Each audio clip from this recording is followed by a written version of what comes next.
దేవునితో నువ్వు ఎక్కువగా ప్రార్థనలో గడిపే ఆ సమయం నిన్ను దేవునికి మరింతగా చేరువ చేస్తుంది.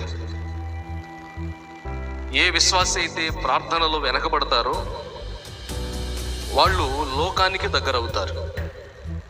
ప్రార్థన సహవాసం నిన్ను దేవునికి దగ్గర చేస్తుంది. లోక స్నేహం సాతానుకు దగ్గర చేస్తుంది. ఈరోజు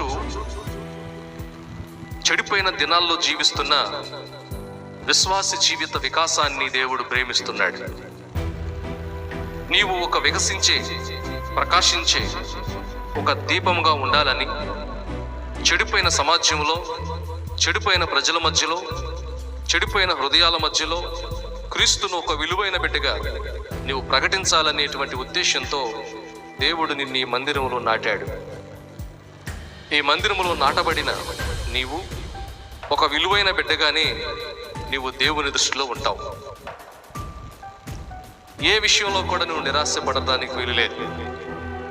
ఆశ కలిగి నీవు దేవునిలో కొనసాగుతూ ఉంటే దేవుడు నీ జీవితానికి తోడుండి నిన్ను నడిపించేవాడై ఉన్నాడు. ఈ రాత్రి